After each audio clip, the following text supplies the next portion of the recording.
Okay, good morning and good evening. Just like Professor Wayne said, I am P.Y. Cho and my colleague, Dr. Junior Tu. We both will moderate this webinar together and welcome to ICC webinar today.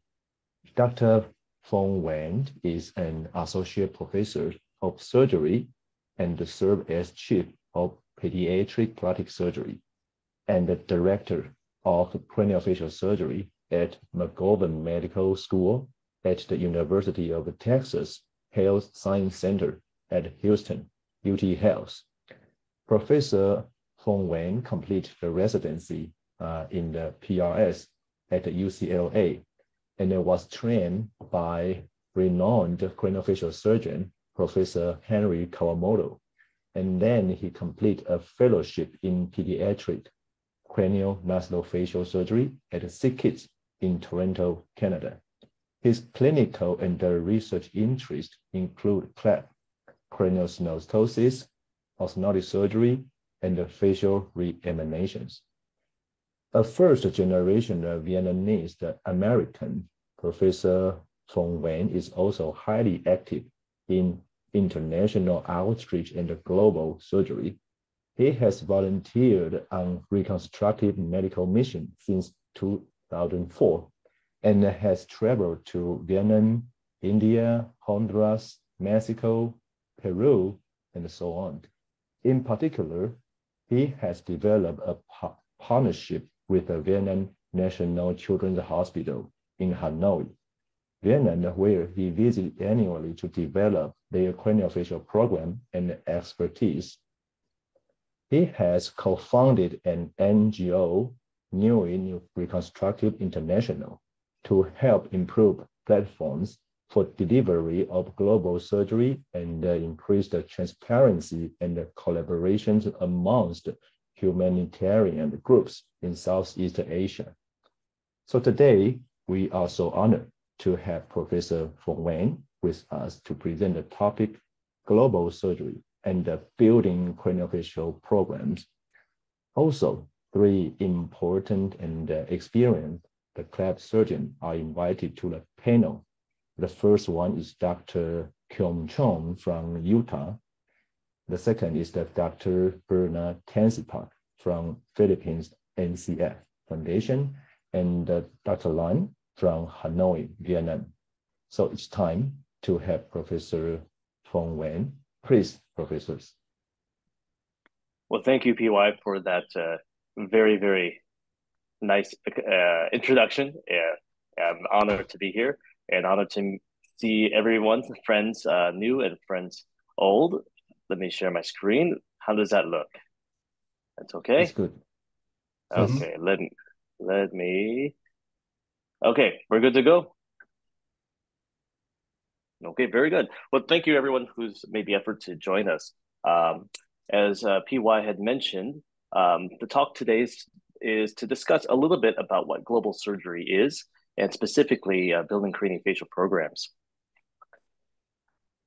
So, although I'm talking to you from Cancun, Mexico currently, I actually live in Houston, Texas, which is, most people do know about Texas. It's one of the largest states in the United States. It's known for a few things. It's known for rodeo, horses, barbecue, and their NASA space program. I work at the University of Texas, which is one of the state-run universities. We have a very large program of residents, now 15 residents, both integrated and independent plastic surgeons. And the main area that I work is in the Children's Memorial Hermann Hospital, which you see on the right there. But our hospital is unique because it's within the Texas Medical Center. And if you didn't know anybody, you would think that this was its own little city. This is a very unique area where over about 3 miles, you have many hospitals all centered together. And it is the biggest medical center in the world. So I think it's important, especially when you're listening to a new speaker, to have some a little bit of context on where that speaker is coming from. So my own journey obviously was started by having many mentors. And for craniofacial surgery, as many people know, all roads point to Dr. Paul Tessier. And in craniofacial surgery, because it is still a relatively young discipline, really only started since the mid 60s, it's very easy to track, your training tree. So I was very fortunate to have some amazing mentors and inspiring figures in my career that have helped shape how not just how I do surgery, but also how I approach problems and have international engagement. So I started my career in general surgery at NYU, where I met Dr. Joseph McCarthy, uh, who, of course, invented distraction osteogenesis for the craniofacial skeleton. I spent 2 years in the NYU lab learning about basic science as well as clinical applications of plastic surgery. And that's where it really started my journey to craniofacial surgery. Subsequently, I went to UCLA, where Dr. Kawamoto was still practicing. And between Dr. K and Dr. Bradley, really learned the nuts and bolts of craniofacial surgery, so much that I needed to pursue this passion and was able to matriculate to the Hospital for Sick Kids in Toronto, where I met John Phillips and Chris Forrest, who also have had a significant international engagement. And of course, David Fisher as well, for many of you who are aware of his cleft techniques. But this is certainly not unique because as our host here, Chang Gung, have a very, very interesting backstory as well. Founded by Dr. Nordoff, and some of the legacy of not just Dr. Nordoff, but also the training from Toronto with Ian Munro, the first craniofacial surgeon in Canada, who trained Professor Yu-Rui Chen, and has since used that to have a internationally renowned craniofacial fellowship. And so I think this is really a testament to the international engagement and desire to improve education and international relationships. As you all know, Dr. Nordoff did pass away several years ago, but just briefly, he had moved to Taiwan in 1959, started the NCF in 1989, and started the program started sponsoring international medical mission programs, utilizing training as well as the goal of developing craniofacial centers throughout developing Asian countries. So this has been in place for 25 years, and the impact is significant. Well, moving from that historical background, I wanted to discuss a little bit about motivations for global surgery. And for me, it really comes down to this slide. I borrowed this from Operation Smile. And I think it illustrates that no matter where we are in the world, basically human beings are the same. Parents want to give the best for their children and make sure that they have a life full of hope and prosperity. But why should we care about global health? But clearly, this pandemic that we had just only recently started coming out of absolutely revolutionized the way we interact and had a terrible, terrible toll on the world. Climate change is real and is happening and is affecting all of us. This also has implications for national security, and ultimately, I think the most important thing here is health equity, ensuring access for all to standardized health. The late Paul Farmer, he was an infectious disease doctor from Harvard who spent a lot of time in Haiti since the 80s. Really revolutionized global health in terms of it being a national conversation. But here, I want to point out a quote that he wrote. This is an internal medicine doctor. We have an opportunity to turn surgery from the neglected stepchild of global public health to a centerpiece of national health systems. And I think that attention really galvanized this relatively recent revolution in global surgery. And global surgery inequity does not necessarily mean you have to travel to far and away places, or specifically in low and middle income countries. But this can be in your own backyard. Certainly in Houston, we have a lot of health and socioeconomic disparity with minorities, with the poor, with uninsured folks who are less likely to receive adequate care. So what are some of the facts? Well, based on the Lancet Commission that came out in 2015, we know that there are 5 billion people with no access to safe or affordable care. That's about a third of the global disease, which is amenable to surgery. We know that 6% of world surgeries occur in the poorest countries where over a third of the population lives. So there's a huge discrepancy there. Maybe this makes a little more sense from a visual impact. This is a map that shows the relative number of physicians per country. You can see that the US, Canada, Europe are pretty well represented, but sub-Saharan Africa, there's a dearth of available physicians, and even parts of Asia as well. Here's another way to look at it: the proportion of the population with absolutely no access to surgery. So the darker the red, the harder it is to find a doctor. And once again, you can see large swaths of Africa and Asia have significant limitations in access to surgery. So in plastic surgery, we've had a long history of global engagement, but that doesn't necessarily mean that it was always done well or ethically. So reflecting at the latest problems and thinking about solutions in delivering global surgery in this day and age, what were the problems? Well, from a global health perspective, the relative unimportance of surgery has been persistent up until now. The shortage of surgeons in LMICs, which we just talked about. The lack of standardization.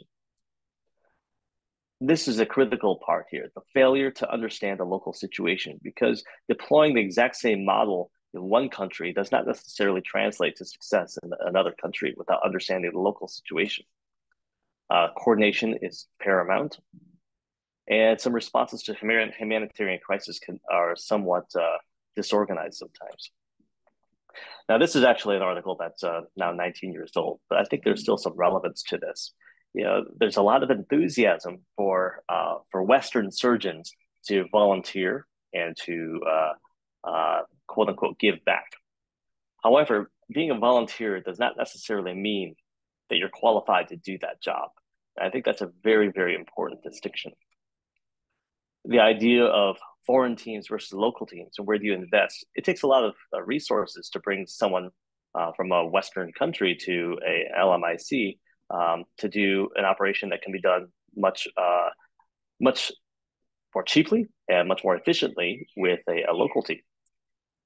And this idea of body count, this idea of going to somewhere and then doing as many operations as possible, I think strays away from the ideals and the ethics of being able to deliver safe surgical care. In which case, I call this a surgical safari. And I really certainly tell my residents and every discussion that we have about global surgery is to caution against this idea of surgical safari. What are those 7 sins of humanitarian medicine? It's important to understand this because sometimes we don't really realize the impact or the implications of some of the work that we're doing. Leaving a mess behind, that is definitely a problem for not just the patients, but also your local partners. Failing to match the technology to the local needs. So if you came in saying, I only do robotic surgery in most of these countries, then that's not really going to be translatable.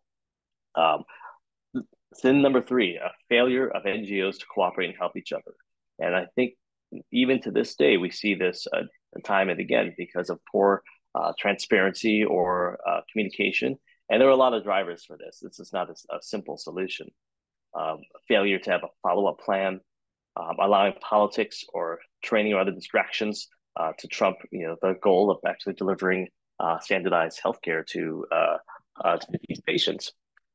Going where you're not wanted or being a poor guest. And I think the last one is really the most interesting and impactful one: doing the right thing, but for the wrong reason. So how do we define global surgery nowadays? I will tell you, in the last decade or so, it has really become a true academic area of focus. And with that comes better definitions and the better stringent goals, as well as levels of standards. So it requires a holistic approach beyond just surgery. It involves more than one discipline, and it extends into the different health sciences. I think this is the most important part. It really requires interdisciplinary collaboration. So I know we're going to be speaking a little bit about craniofacial programs. That's really going to illustrate how interdisciplinary it is and how necessary it is in order to create any type of program. transnational partnerships, and multi-directional knowledge exchange. What we're doing today is an example of that. Even though I'm doing showing some slides here, I really look forward to the discussion that's going to follow afterwards. So this is a busy slide, but this is a very important paper that came out in 2015. The Lancet Commission basically developed goals on what is necessary to achieve better standardization. And there are different percentages here with access, volume, et cetera. And I encourage you to read this paper. Deliveries of global care. Now, this is a very interesting paper that was written in 2017 that really examined the methodology of how we deliver care. I was speaking with Dr. Chang a little bit beforehand here about Mercy Ships, which is a great organization, but has a very different delivery of care than many other places. So what are the traditional approaches? In plastic surgery, I think it started off with burn reconstruction and cleft lip way back in the 50s and 60s. And that's a vertical type of modality where a surgeon visits a country, does surgery, and then leaves. The two-way version of that is a patient may be taken from that country and brought to an area with more resources, and or the surgeon is actually brought to another country or place with resources and taught. But that can have a brain drain. It's also not necessarily sustainable. So that vertical methodology is one technique. Another technique that emerged in the 90s, certainly with Smile Train, is this idea of a horizontal technique, where the focus is no longer on actually bringing and deploying different Western people into an area to do surgery, but really investing in the infrastructure, training locals. The disadvantages of this are different because this requires a lot more organization with the political structure and the governmental structure.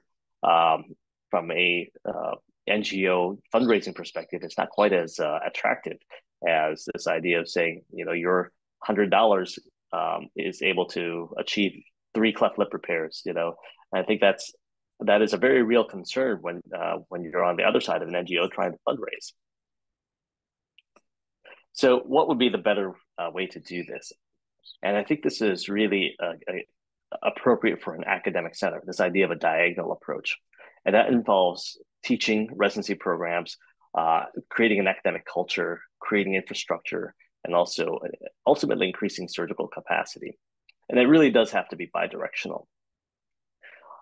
The American Surgical Association came up with a working group to come up with the priorities for academic partnerships. And I think this is a good guideline to start. What are the priorities? Well, number one, you have to make sure that you prioritize the local needs. Number two, really identify what the resources are, because you should augment, not necessarily destabilize existing infrastructure. Clinical care clearly is paramount, and ultimately create capacity building with research as well. So some of the major institutions in the US, Harvard, Johns Hopkins, Duke, University of Pennsylvania, all of these institutions have very active global health and global surgery specifically programs. So it is definitely a change from years past. But what are the benefits of a global surgery program? In my role in Texas and going to my new role in Colorado, part of it's building a global surgery program.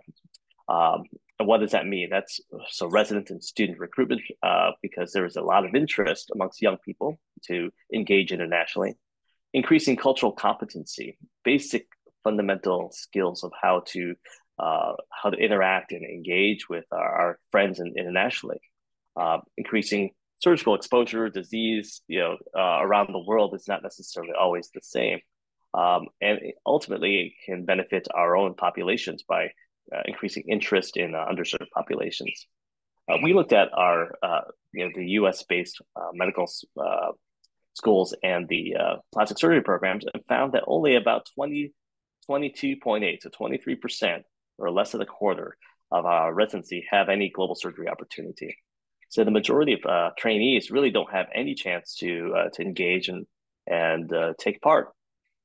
this is a big discrepancy compared to the overall academic institutions, where almost 3/4 of them have a global health program. So I think plastic surgery still has a long ways to go in terms of getting to parity. But what does an academic global surgery program look like? We talked a little bit about this before, but you have to have mission alignment with 3 different pillars: education, clinical, and research. You have to have very good international partners, and it really is a partnership. We talked about interdisciplinary, and you need political and institutional support, a mechanism to make it sustainable and to improve capacity, and actually have metrics to know that you're actually doing the right thing and you're on the right path. I was the chair of the global health initiatives in our university, and we came up with some guiding principles. We workshop these ideas because I think helps guide not just surgery, but global health as well. What are the goals? We want to engage in work that promotes health equity for those in resource-limited settings. We want to make a lasting impact and empower partners, so global healthcare professionals and leaders for the future. The third one I think is also very important, to promote cultural humility in our partnerships, because I think it is sometimes one can go into a country and have preconceived notions of what things are like, and what people are like, what life is like. And I think it's very important to have a natural understanding and learn. And lastly is to enhance healthcare locally and globally by training our partners, professionals, to address these determinants. Okay, so that's the academic part of my talk. I'm going to move a little quickly more towards why I got into this in the first place. And for me, it is very much a personal journey and motivation. So I think many people on this call know about the Vietnam War, or as in Vietnam, we say the American War, but in the fall of Saigon in 1975, that resulted in a large number of refugees to leave Vietnam. Those refugees went to the South China Sea, and the major areas that ultimately were areas of refuge were Hong Kong, Philippines, Malaysia, Singapore, and Indonesia. Many of these refugees came on tiny little fishing boats that were not meant to be on the big seas. And I'm sure you've seen some of these pictures before. These were overcrowded, and there were many, many threats, including starvation, malnutrition, pirates, and many people died at sea. Well, my family was one of them that were on one of these boats. And in fact, I was born in a refugee camp in Indonesia, while my mother was actually 8 months pregnant with me on one of these boats. And this refugee camp was the Kuku refugee camp, which was an uninhabited island prior to putting refugees there. So this is what this looked like in 1980. Well, we were ultimately relocated to the U.S., and because of that, I was raised in the United States. And by being raised in the United States, I recognized I did have opportunities that were not necessarily available if my parents had not made that decision to transition. So in 2004, I was a fourth-year medical student. I was planning on becoming a pediatric general surgeon. I had done all of my applications, but I hadn't yet actually to ever come back to my home country. Despite being born in Indonesia, I'd actually never set foot in Vietnam. So at that point, I met this pediatrician. Her name is Dr. Q, who had started an NGO to go back and deliver all sorts of approaches to improving healthcare in Vietnam, including clean water, vaccines, but also a cleft component. So basically, with her graciousness, I was able to be invited and was able to go to Hanoi for the first time in 2004. So that experience was with a plastic surgeon named Jim Norris, who you see on your left there, and a local Vietnamese surgeon in Hoa Binh, which is about 3 hours west of Hanoi. It's a small area, rural area. And this was specifically a teaching trip. So it was one-on-one, and I act as since I was a medical student and really had no surgical skills, it was more of a facilitator, interpreter, scrub nurse, whatever was necessary. But it instilled in me the impact that you can have with education, and also the direct impact that you can have on patients who may or may not have access to care. And at that time, I also spent several weeks doing rotations at the National Children's Hospital, which is now Vietnam National Children's Hospital. It used to be National Hospital of Pediatrics, where I met these gentlemen. They were all general surgeons and cardiovascular thoracic surgeons who really took me under their wing. But, a lot can happen between then and later. So that was 2004. And just to give you an economic idea of what 2004 looked like for Hoa Binh, so the GDP per capita of the province was only $228. And for the US at the exact same time, it was almost $42,000. Vietnam has had an amazing period of economic growth in the last 20 years, but a lot of things had to happen for that to really flourish. The biggest one is in 1994, the US lifted its trade embargo and restored diplomatic relations. So at that point, the economy started to develop again. In 2004, the first U.S. flight since the war touches down. So this is really not that long ago. And then 2011, banks and other, not just the U.S., but worldwide, began investing more and more into the Vietnamese infrastructure. You can see what happens with the GDP. This is really incredible. Look at this exponential growth from 2005 on up. You can see where we were back 20 years ago to where we are now. We're looking at over a tenfold increase, which is remarkable for any country. Well, serendipity had it where I was approached at a plastic surgery meeting in 2018 by this gentleman, Joe Rosen. Dr. Rosen is a professor of plastic surgery at Dartmouth, and he actually had been engaged in Vietnam since early 2000s.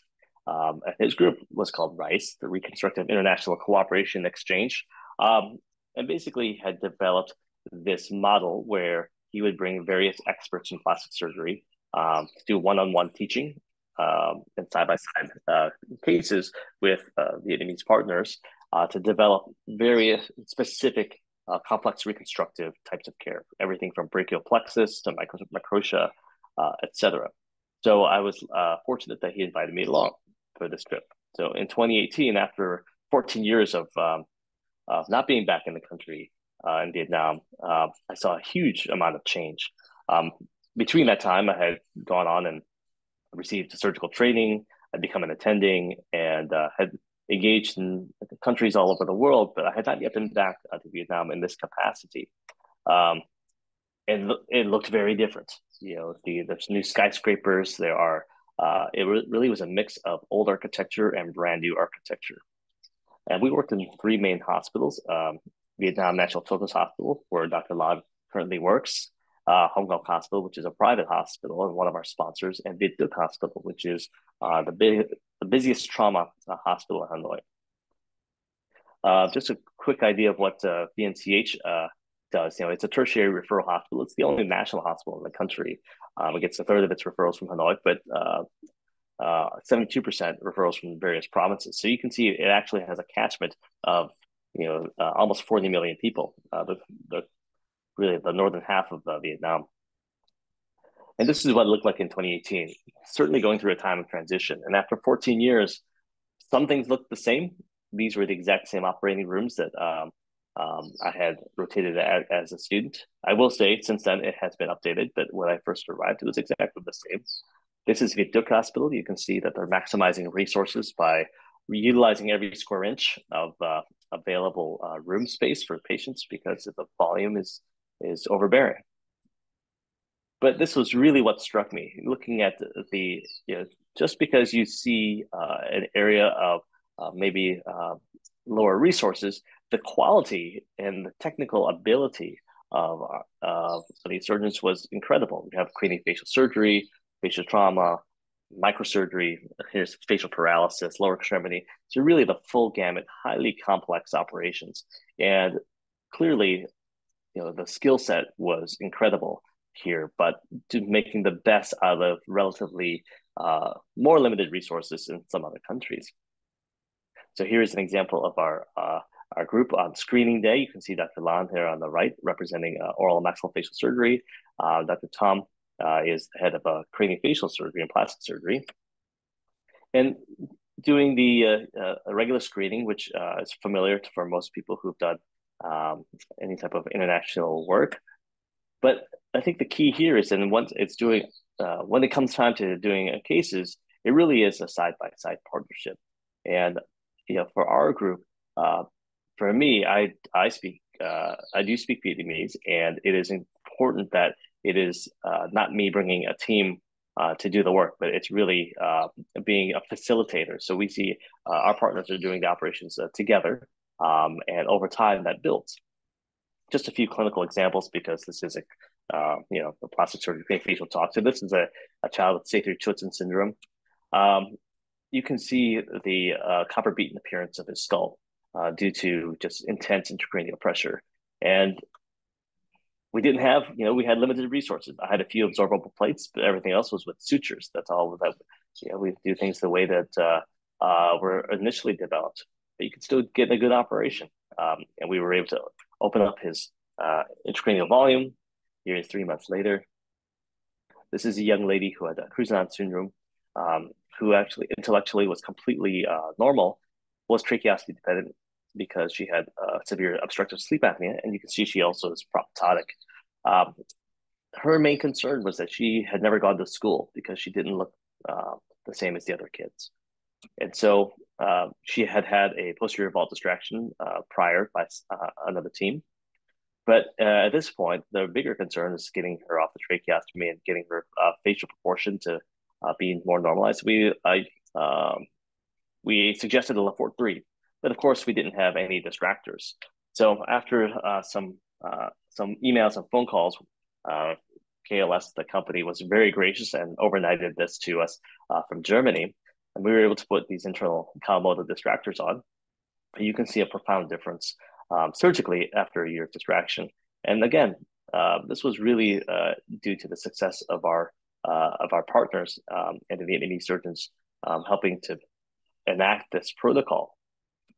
And here she is in school, and I was able to get a very nice video from her mother of her singing. So it makes even if it's a one person, it makes a profound difference. Well, all this came to a screeching halt.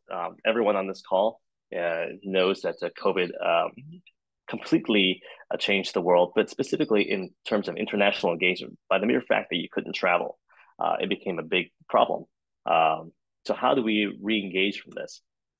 Well, what we're doing today, web-based things, web-based didactics, webinars became the mainstay. So we're able to have some level of engagement, but it's not the same. We maintained our relationships, talking about cases with our partners. But it was a call, certainly for me personally and our group, to refocus on how to stay engaged and how to improve upon these models. So in 2020, I founded with my partner, Julian Moreau, Nguyen. Nguyen is based off of some of the work that Dr. Rosen had done, but really had a very different, maybe more expansive approach. And the idea is we had taken these academic global surgery principles, how to make the overlying arches, how do we make reconstructive care affordable, accessible, and affordable for everyone? How are we able to disseminate surgical knowledge and promoting this intersector collaboration? And I think the last line here is the most illustrative. Not only do you want to raise the floor, meaning making surgical access available to everyone, because health equity is extraordinarily important, but also raising the ceiling, meaning not necessarily cutting corners, but making sure that through training and resources, that even the state-of-the-art surgical care can be possible. This is our governance structure.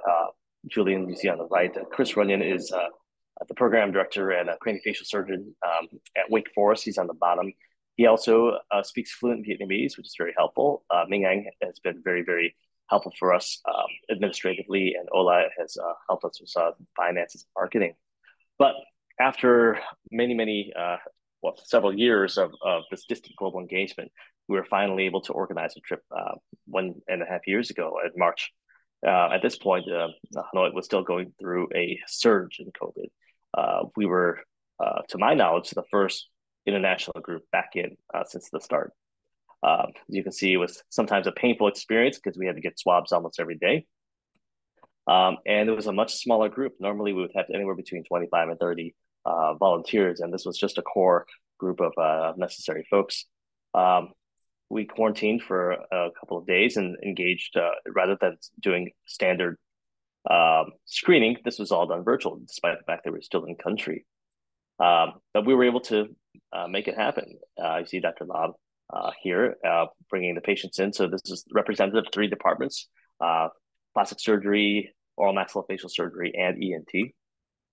And I can't stress enough the importance of in-person engagement. We took every precaution with safety, given the ongoing pandemic. But just by being in person, we were able to do 2 years of, I would say, advance the program 2 years in 2 weeks. So we were able to sign an MOU with the Children's Hospital. And we also recognized that there were some very real things happening. The hospital was running out of blood supply, so it felt incumbent upon our team to help the cause and donate our own blood, and also gain some legitimacy. Previous programs and many of these international NGOs do things of varying levels of scrutiny. It was important for us to ensure that to have maximum impact, that we do things correctly. So this is at the governmental office. This is where Vietnam can recognize various NGOs for formal application. So that is truly recognized within the country and the government. So this is just from our last trip a few months ago. You can see this is different than a lot of other types of trips where it's a single focus on a clinical realm. For instance, CLEP. Yeah, our volunteers are all academic experts, but they do everything from, we do microtia, polycization, free flaps, craniosynostosis, mid-face, Laforteries, and really anything that we would normally do back in our own homes and institutions, but doing it safely. And how are we able to do it safely? When I talk about craniofacial specifically, this is very different than CLEP, because with CLEP, all you need are a few sutures and some instruments, and you're able to do the operation. Craniofacial, you need not just the hardware, but you need various plating mechanisms. You need neurosurgical expertise. You need an ICU. You need a blood bank, and you need to have a excellent and experienced pediatric anesthesiologist. So any type of programmatic building goes beyond just a single surgeon. And I think that's incredibly important to be able to deliver this safely and promote development. So here, this is just from our last trip, and at this point, it's seeing old friends. And what I can tell you is that I've witnessed some incredible amount of development from our friends and partners. When we first started, that's the craniofacial group on the left. When we first came about back in 2018, mandibular distraction was still relatively new. We were able to get some donations from companies to donate these distractors, which are hard, if not impossible, to come by in Vietnam. So with ingenuity and being able to reutilize and resterilize these devices, more children were able to be helped. So when we first started, most of these kids got tongue lip adhesions or had tracheostomies. Since then, Dr. Tom and his group have continued, and now well over 100 children that they've done themselves are thriving. And from the craniofacial perspective, 5 years ago, I felt like I was doing maybe 90% of the operation. And now coming back, their team is so adept that maybe I'm involved maybe 20%. Dr. Lan and her team have an incredible experience with cleft and do nearly 2,500 cases a year. So this is something that we should be learning from them and really promoting this exchange. So the opportunities for collaboration are huge. I think we have to look beyond plastic surgery. We can really look at, depending on the situation, there are so many other opportunities for international collaboration between surgical disciplines, anesthesia, pediatrics in the ICU, and nursing. And that's what I think of when I think of building a true program. You have to broaden your focus. So that's the clinical part. I'll race through this next few things, but education is a huge part of it. So it's very important for us in Nguyen that all of our volunteers come from legitimate academic backgrounds. So these are some of the universities of the volunteers. We also have a resident rotation checklist so that it's certified by our governance, which is ACGME, and also our Board of Plastic Surgery, so that this can be educational, but also count towards their residency. This was my my fellow a couple of years ago, who also is a Vietnamese young man, and this is our group from this just last March. And in this group, there are residents, there are students, there are attendings, plastic surgeons, anesthesiologists, and the impetus, the primary goal here is that we are guests and that we are integrating and not necessarily bringing a whole team to do the whole operation. That includes doing lectures and workshops, anything from formalized lectures to this is Chris Runyon demonstrating how to make cranial springs. He actually brought wires and springs to show what you can do in resource specific types of ways. We were invited to do a full day of lectures from our group, everything from orthognathic surgery to deep flaps to even some concepts in aesthetic surgery. And this was actually done on a relatively short term, I would say short notice, but I found it to be fairly successful. And again, the person driving this was Dr. Ha, who's the chair of plastic surgery at Việt Đức Hospital. So this was really a testament to his organization and being able to pull things together. One of the things that was a long time coming that I felt is a good illustration of how to deliver large scale education was an ASMS course, which I chaired last fall. The American Society of Maxillofacial Surgeons has been around since 1947. And in the US, we deliver twice a year courses for residents and for senior residents and for practicing doctors who want to relearn some maxillofacial techniques. It involves didactics, hands-on plating, and we felt that this would be a ripe opportunity to do this in Vietnam. But there are a lot of logistics that have to be considered to do this. Number one, finding a venue. Number two, getting the right audience. And then figuring out what the content and logistical issues like equipment and translation. So I adapted our normal course, but added things that would be very specifically useful to our friends in Vietnam. And based on the feedback, a lot of this was how to plan for orthognathic surgery, virtual surgical planning, and we wanted to incorporate some live demonstrations as well. So this was after much consternation and a pandemic that had really delayed everything. We were finally able to make this happen last fall. I was very fortunate to have some great colleagues be able to come from an international faculty. So Chris Runyon, we talked about Robin Yang, moving from left to right, is from Johns Hopkins. He's a DDS and plastic surgeon, so does craniofacial surgery and maxillofacial surgery. He was trained at CHOP. David Chang is from Royal Children's in Melbourne. He was extremely engaged in international work. He's been doing it for quite some time, including Mercy Ships and Operation Smile. Amanda Gosman's to my side there. She is the chief of plastic surgery at UC San Diego, and she also has been instrumental in creating a national platform, the SHARE group, which is through the ASPS that engages in education internationally, specifically in Africa right now. Speaking of Africa, Anil Madari is from Durban, South Africa, who has also had long engagement in international work, and he's also a craniofacial surgeon. And lastly, Jim Bradley, who was at UCLA before and now in New York, and has one of the largest academic profiles of anyone I've ever met.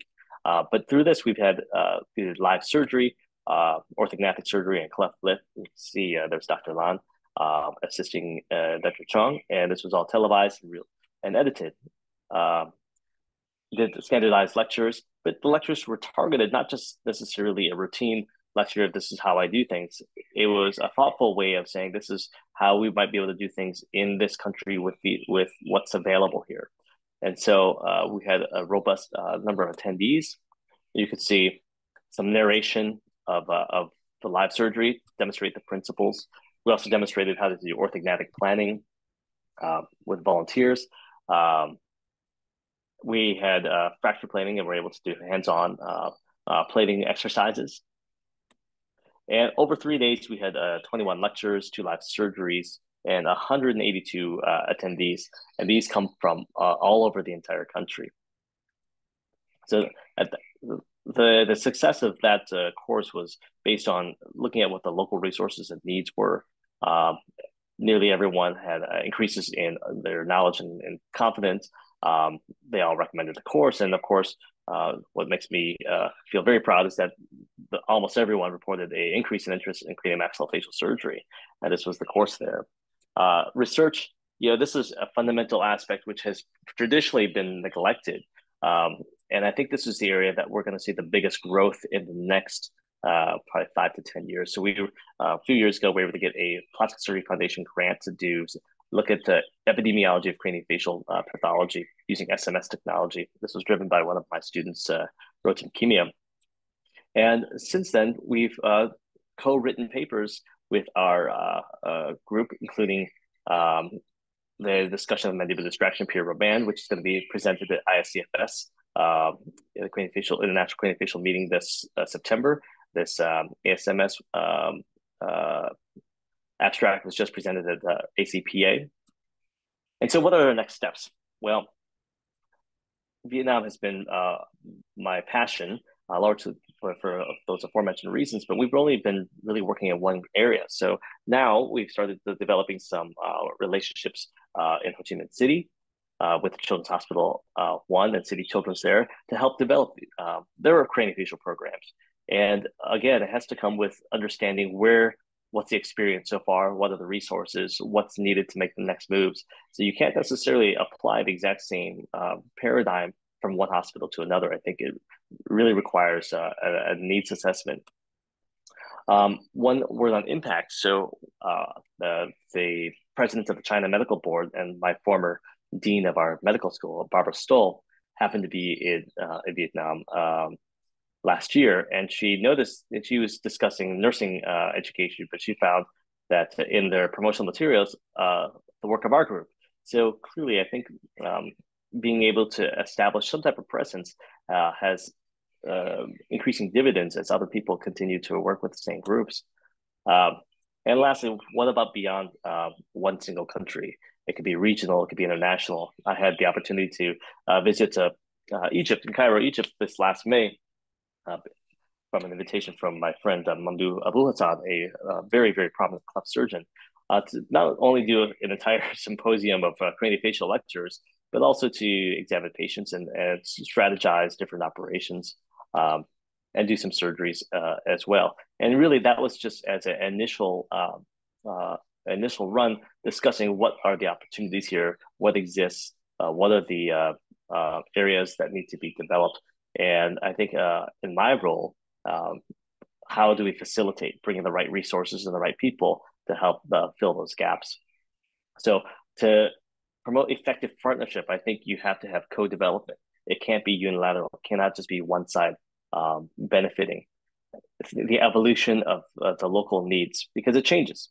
What was present in 2004 and what was needed then may be very different than 2023. Let alone regionally, what may be available at the Children's Hospital, which is a tertiary referral center, versus a rural area, are very different needs. And how do we do this in a way that builds capacity that's both sustainable and ethical? So back in 2004, I told you these surgeons taking care of me.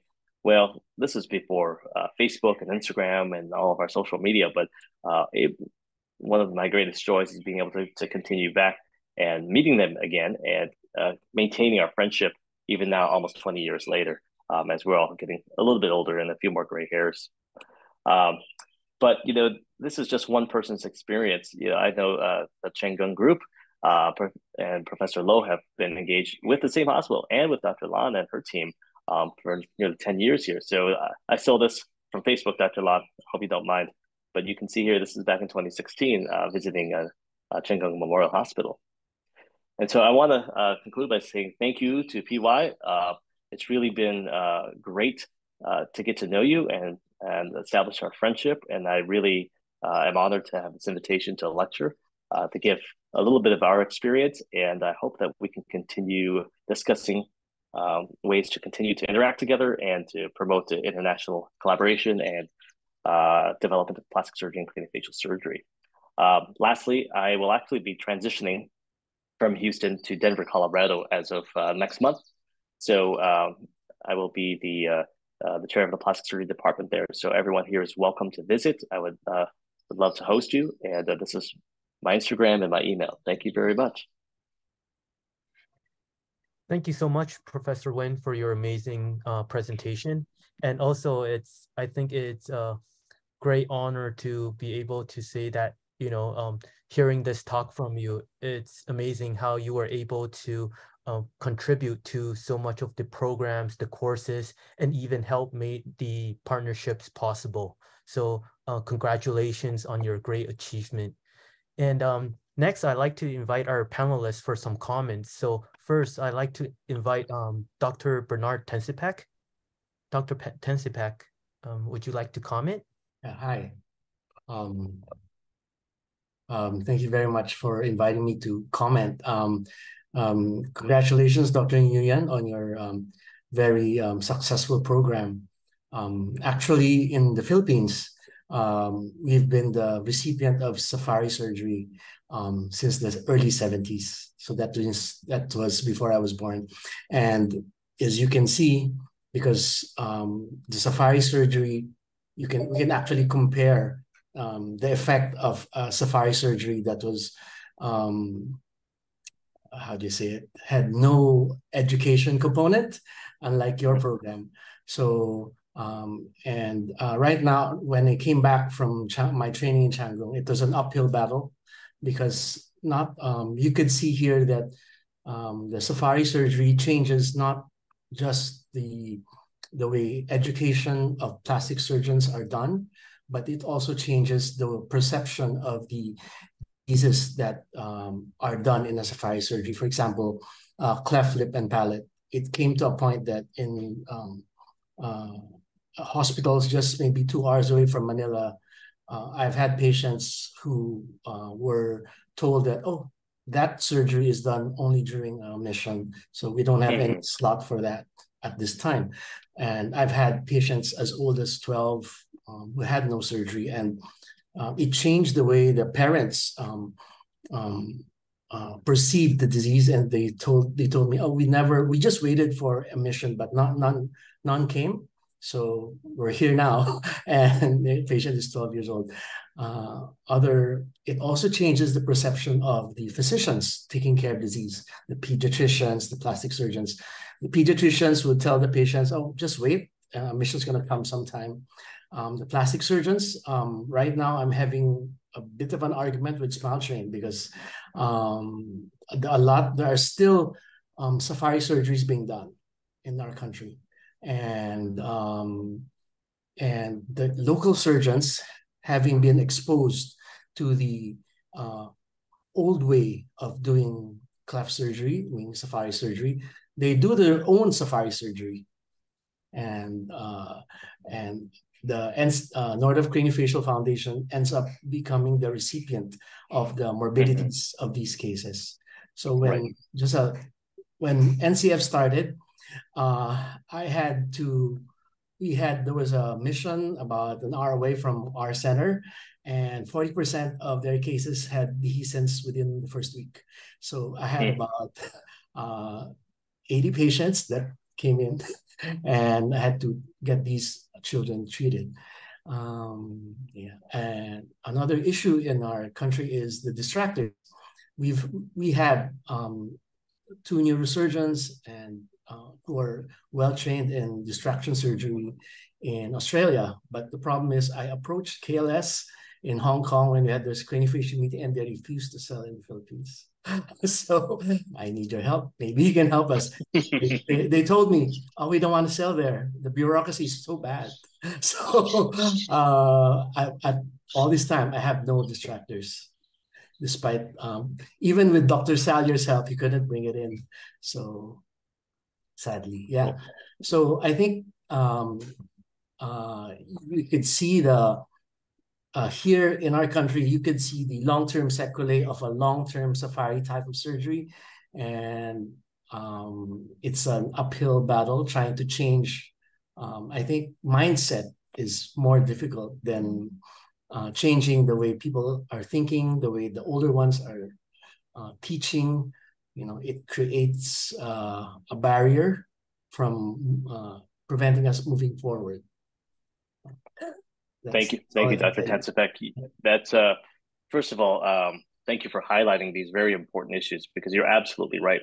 You know, when we talk about global surgery and global health, there's been a lot of damage with good intentions. A lot of people have done some long-lasting damage, as you say, not necessarily just clinical, but damaging perceptions of what clinical care is, what access to care is. I've had the chance to visit your beautiful country, specifically in Cebu, where, of course, the lechon is fantastic. But it's, you know, I think it takes people like you and the Northern Foundation to slowly turn that climate, slowly change the cultural perception. First, starting with hospitals and other surgeons and other doctors about what actual standard of care is, what timing is, what the programs should be like. And then ultimately, I think the patient cultural perception, obviously that's not an easy task. It's going to take a lot of time. And there are certain things that can be attended to. For instance, you mentioned distraction, et cetera. There are a lot of, we can certainly talk about this offline too, because I've had my own struggles, but I think there are pathways forward. And you have to take off your surgeon cap and you put on your entrepreneurial cap and put on your business mind of what's in it for the country, and how do you demonstrate that this is actually a potential fruitful opportunity for the companies too. So it may take some initial investment on their part, but if you can demonstrate that there's not just a need humanitarian wise, but a potential business opportunity, then it's something that's sustainable. Thank you very much. Thank you for your comments. Thank you, Dr. Tensipek. Next, I'd like to invite Dr. Tiong Chong. Casey, the floor is yours. Casey, you're on mute. Sorry. Dr. Nguyen, it was a great opportunity to participate this lecture, and then I learned so much of, you know, what the global surgery means. I mean, I've been involved in a lot of international club mission, and then I'm heading to Nepal in 3 days. But yeah, I think I'm just thinking a lot of, you know, like flashbacks, and then reorganize my thoughts right now after your lecture. Thank you so much. And then, I mean, I can see during all the international, you know, medical mission and club surgery, and then I realized that there is a, you know, two biggest organization like Operation Smile and Smile Training. Smile Train. You know, each has a pros and cons, and then, you know, Operation Smile bring all the international club surgeons to the, you know, country, and then Smile Train is, you know, they pay local surgeons to do the club surgery, and then they pay them. I can see the pros and cons, and then I saw a lot of complications, and then that's kind of my dilemma. What is the best for the, you know, patient, you know, patient's perspective, like not the surgeons. Just like you said, just take off your surgeon's cap and then see if that's my parent, my niece or nephew or my son and daughters. What do you think about? And then in 3 days, and then I'm heading to Nepal, and then this time it's a whole new mission trip, because I was connected with the local Kathmandu bone and cleft clinic hospital. And then I'm just very nervous about it, because they said, yeah, we don't have many primary cleft lip, but there is a lot of revisions. And then the Dr. Rai, R-A-I, Shankar Rai, yes. yeah, Great yeah, man. yeah. Yes. This time I'm visiting his hospital and then collaborate with his resident and him. I'm very nervous because it's my first experience, and then we don't know what they expect. And then we're gonna do a lot of lectures and then you know, show them how to do complicated, complicated cases. We have to do revision. So I'm very nervous about it, but we'll see. Um, it's gonna be a new experience for me. And then I involved with the Global Mercy as well, and then they have a very unique setting. I mean, it's more strict patient care, and then it's like even pre-op and post-op, all the checklist, and then patient care, how they manage the pre-op, like stratification for all the patient, and then surgery, and then post-op care, and then it's amazing. So hopefully I I will have a chance to visit, Colorado. If you move to Colorado, just stop by and then visit and then chat with you. Hopefully if you just have a courses, then I wish I can take the courses as well. So thank you so much. And then um, the surgical surgery that's the another thing. And then I visited Mali twice last year, and then he's a pediatric plus plastic pediatric surgeon, not plastic, but he's there as a missionary, and then it's been 10 years and raising his kid, and then there is a Christian hospital in Mali, middle of nowhere, and then he's doing cleft surgery, and then he didn't train, but he's just doing beautiful cleft lip surgery, and then he doesn't know how to do cleft palate surgery, so he invite me to teach him how to do it. So I visited twice, and then that's the another great model. I mean, but not many surgeons can stay there for many years and then just running the program. That's another good experience for me for global. So hopefully, I think I can introduce Dr. Kim, Daniel Kim in Mali with you, so you guys can have a rotation too for pediatric part of it. So anyway, thank you so much, Dr. Nguyen, and then it was great. It's amazing, and then I have to reorganize my brain about this international mission and all that. So thank you so much. Well, Appreciate thank it. you. Thank you, Dr. Chang, for your comments. Obviously, a lot to dissect there, but I would say one of the things that I've learned is it is incredibly important to have a partner. So someone in that country who understands the local needs, cultures, customs, etc. So you mentioned you're going to Nepal. I had the fortune of going to visit Dr. Rai back in 2007 or 2008. He's an incredible person. He's exactly the type of person that can make a change in their country, in his country.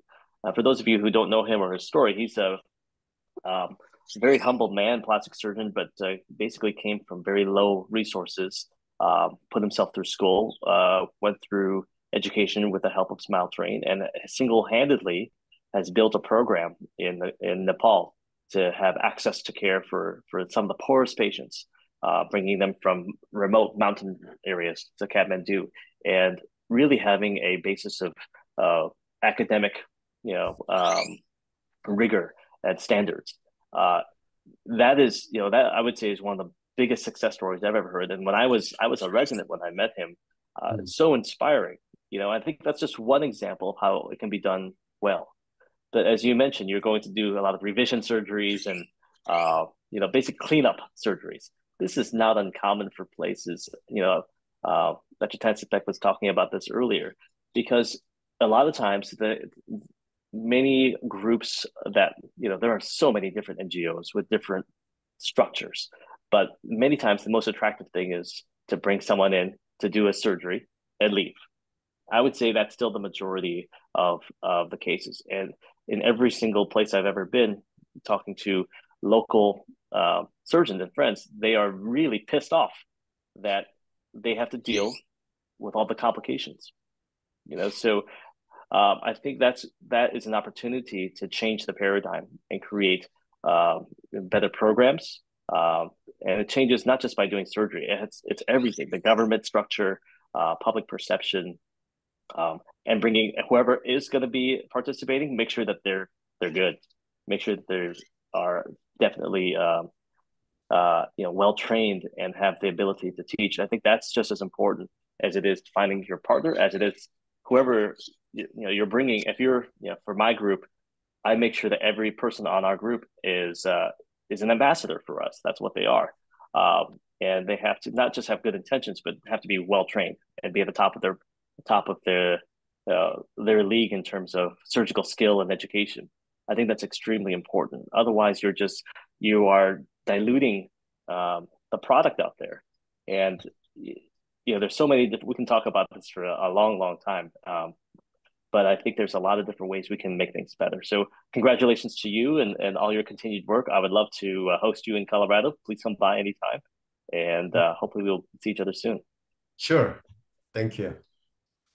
Thank you so much, Casey. And next, I'd like to invite Dr. Lan, who is a close friend of Dr. Nguyen's. Yes, thank you, Junior, too. I know Dr. Phuong for many years because he can speak in Vietnamese very well. He just tells a story about rice team and non-nuôi team in Vietnam from 2004. And nuôi team and rice team is something similar with not dog team of Professor Low. And it is very, very lucky for us that Dr. Rosen chose Vietnam and my hospital in the cooperation from 2004. And now Dr. Phuong is the leader of nuôi team, and he brings the very good quality of craniofacial care to Vietnamese children from 2019. And Dr. Phuong and his team did many complicated craniofacial deformity at my hospital, such as Pierre Robin, microcircle syndrome, Apert syndrome, and craniosynostosis at my hospital. And I remember Dr. Phuong Nguyen and his team did maybe 30 cases for 2 weeks every year. And besides doing surgery, Dr. Phuong and his team teach us to do surgery and give us some short training and start building the research from 2022.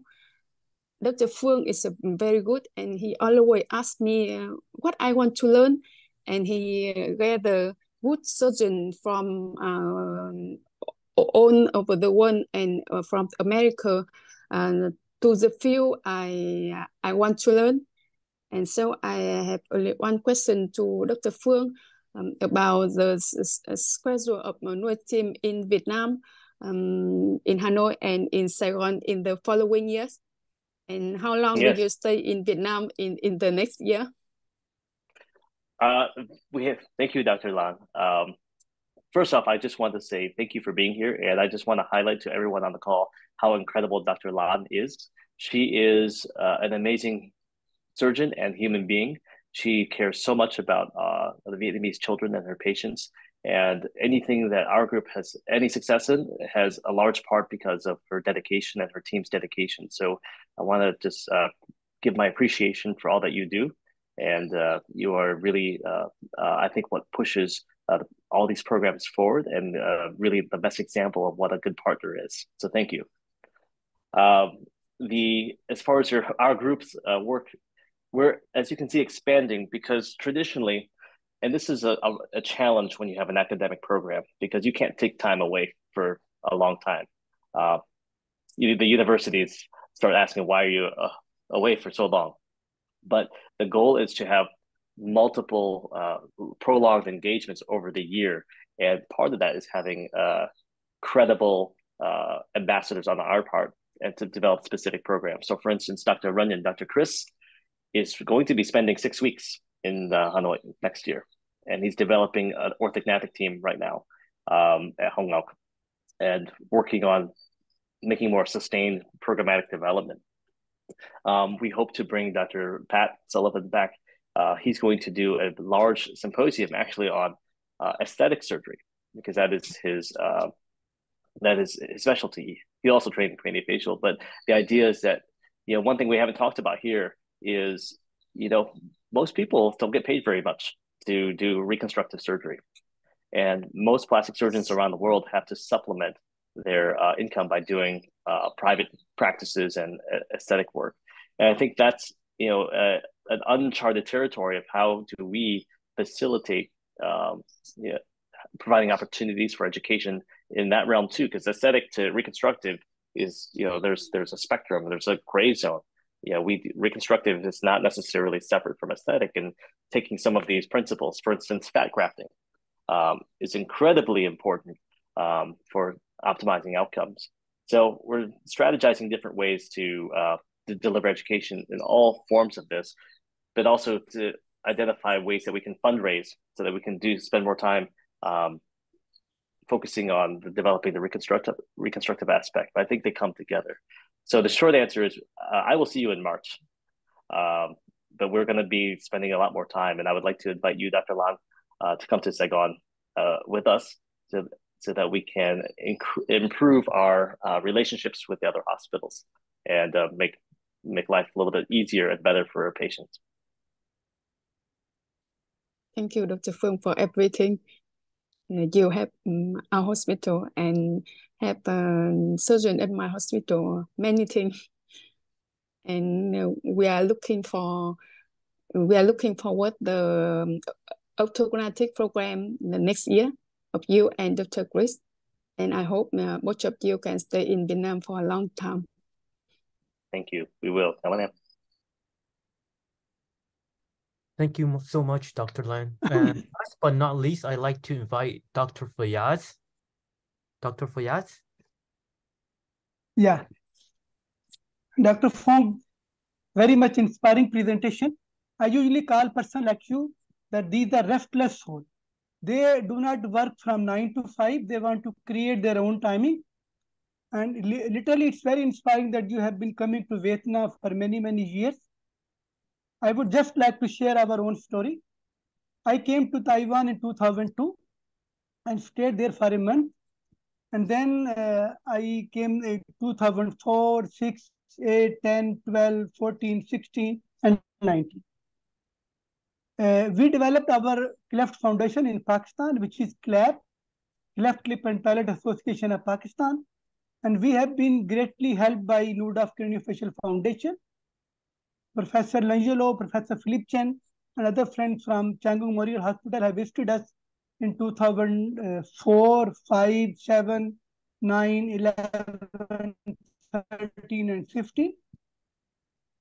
And my team is doing cleft mission in Pakistan and Afghanistan.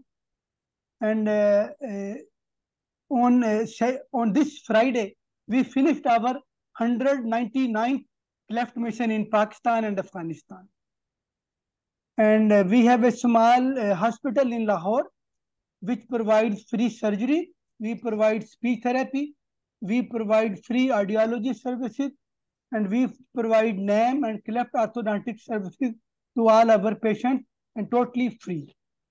So far, my team have done more than 45,000 cleft surgeries.